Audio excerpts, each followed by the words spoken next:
G'day everybody, it's the legendary Swallow. So, I hope you like that new intro I made. That was a bit of shit for shits and giggles, that was. Bit silly. I might use it again, who knows. I was watching this Firefly thing today, and there's one thing, you read the chat feed, and it's always the same shit every single fucking time. So I felt that I should address why I guess some of these things are so damn kind of boring, and why they look very sad and glum, and they're not full of action and extreme, intense. I don't know what to say. There's just no extreme action when it comes to these sorts of things. So same things goes for all this sort of stuff. So the Chandrayaan 3 mission, I know flat earthers were going completely nuts when they were watching this particular thing, this simulation on the screen, and they're saying that's not it. You can't put the camera on the outside, and the moon looked fake, and this thing looks like just a big cartoon drawn from a couple of Indian graphic artists and stuff like that. And even the Americans, the Intuitive Machines is a private company, and everyone was just sort of sitting around, kind of looking a bit glum, like just looking left, looking right, checking some papers. Not very exciting. And I mean, today's one here, Verified. 11 meters up. 11 meters. They got a digital variation of it, They got a countdown and a whole bunch of people just looking at monitors. Flat earthers say, well, where's all the hoopla, Why is everyone just sort of sitting around just quietly and looking at this sort of stuff? It doesn't look very interesting. Doesn't look stimulating. Doesn't look real for them. Vehicle shutdown. They see these digital... 3 contact sensors tripped. They see these digital things on screen. They say, well, that doesn't look like it, does it? So what are we looking at here? Power's nominal vehicle is charging. IMU reports lunar gravity, and it is stable.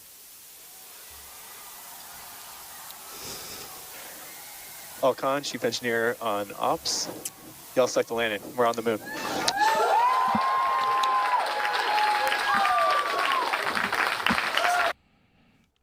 So I mean, a little bit of cheering here and there, but for most people, they're all expecting a certain level of action, which they just can't attribute to. And a lot of them they see, the Starship ones, and they see that this is like live footage, with extreme high density detail. You know what I mean? These things are it's panning, it's detaching, they're expecting this sort of level of thing. The important thing is, it's different about this, right? Is the Starship, that's only 70 kilometers up from our Earth. We've got satellites which are directly around our Earth. We've got internet, which is right there on the ground down below, so we can beam images, and information up and back towards this thing. And even now Starlink now has opened up the opportunity for Starship, which is in space, whereas up here. So this one is the information is being transmitted by Starlink. And when that starts to go down through the atmosphere and starts to burn up, that was something they never really had footage with live. They had to actually have it inboard camera, and then when they landed, they pull that camera out, and then they would get the information off it at the end. So you would never get this live footage until they did Starlink, right? So there's a whole bunch of people who go, well, we should be seeing live streams by now. Why aren't we seeing live streams by now? We're 50 years on. We're still not seeing live streams of, these things on the moon, whether we're seeing these crappy renderings, right? And we're seeing a whole bunch of glum people who are very smart, mind you, smart, intelligent, and they've got a certain job to do, but they're just sort of sitting there. And people are saying, well, why isn't more happening? It doesn't make any sense, right? And a lot of people sometimes go back and they start to say, we had live stream footage of the Apollo landings, if the Apollo landings are real, right? But look at this, look at the quality. So the important thing to know about this quality, right, is this quality. This was this article here.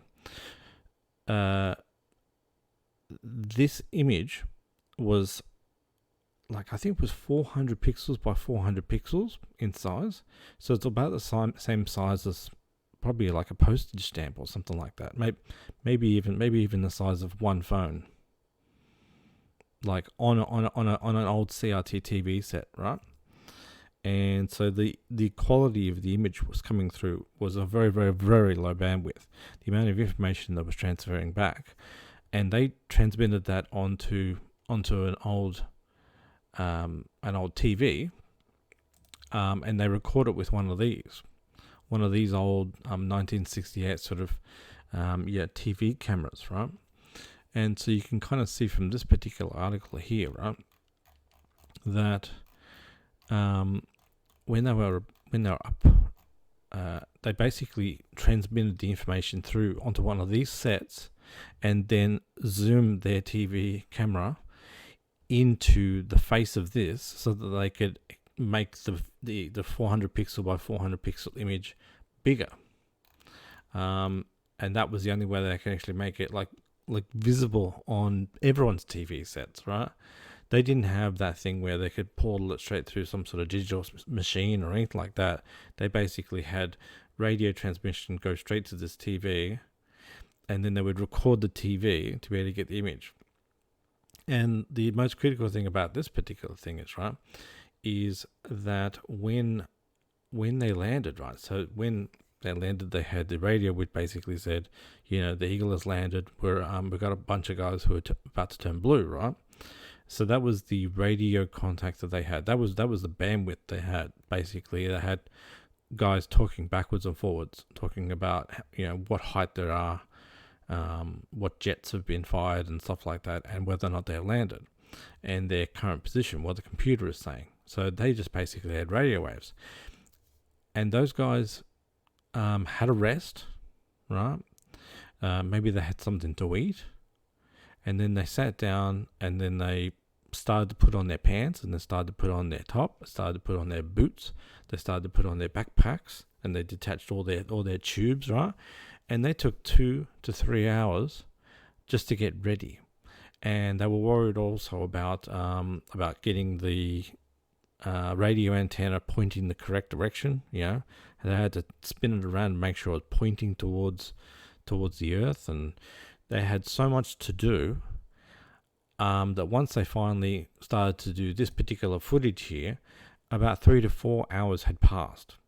So we're expecting footage, even though it's 50 years on, there is no internet at the moon. There's no satellites which can broadcast the internet to the moon.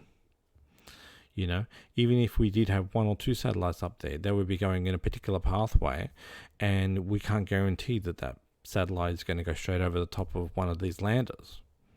Most of these landers are working overtime to regulate their height, to regulate their speed, to regulate their pitch angle. And they've got radar dishes on the top which need to be recalibrated once they land. So why would they go out there and get their radar dishes to point at maybe one satellite or one thing to be able to do a telecast when they've just gone around the dark side of the moon where you can't get any connection at all? That's the thing. On the back side of the moon, there's no connection. On the front side of the moon, there's a 2-second delay connection. But you need to have your disc pointing in the correct direction. So most of the footage we've seen in the last couple of days has been, the lander just flying around the moon, and it's like, okay, we can point the satellite.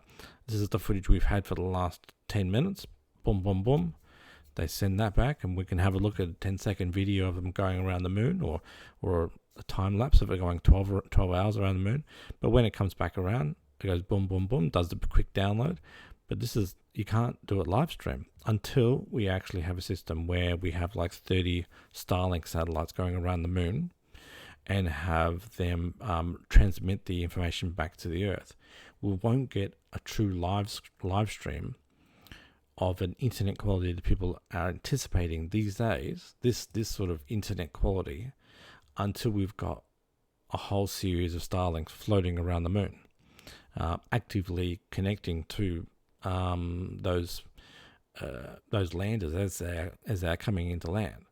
If we had a whole bunch of Starlinks around there, and they could continuously stream information to each of those Starlinks, and those Starlinks could beam it back to us, we might actually have a chance. But at the moment, nothing has a chance. Even if we had Starlinks on the backside of the moon, right? Those Starlinks that are on the backside of the moon would need to transmit to the one Starlink across and one other Starlink across to another Starlink across that actually has line of sight back to Earth. So it would need to transfer to the satellites next to it, and then we'd need to go beam, beam, beam, beam, beam the whole way around till it gets to a satellite which actually can beam back to Earth, because it's on the opposite side. It can't be seen. So it needs to do all that sort of stuff. They need to be actively transmitting to each other, so in full communication, so that we can actually talk to them on the other side of the moon. I was going to show this particular diagram to kind of to enhance what I was trying to say. So we've got satellites around here, and we've got internet around here. We've got radios that can point up to the sky. When it's floating out here, all they need to do is just point back to Earth, and they just do a download. Once they get out to here, once they get out to this dark side over here, they're in the dark. They can't speak to us because they don't have a direct line of sight. And if they do come out here, they're probably working too damn hard trying to get their pitch angle correct and trying to curve around the actual edge of the moon to be constantly pointing their dishes towards us. So that's why when these guys land, they sit there for a bit. They go out there and double check that their solar panels are starting to work. They have a very small amount of bandwidth out of like an aerial, which can basically just tell the basic things like pitch angle, all that sort of stuff. It's not downloading huge photos. It's just doing the minimum stuff. It's going 60 degrees, X speed, very, very small amounts of information, just bytes of information. They're not doing kilobytes or megabytes of downloads at all. They're doing bytes of data. And so that's the thing. They land, then they calibrate their aerial so that it's pointing in the correct direction, or their dish, and then they do the full download. I remember when the Intuitive Machines one landed, it fell on its side, right? It fell on its side, and they had limited power, and they had to transfer data over days.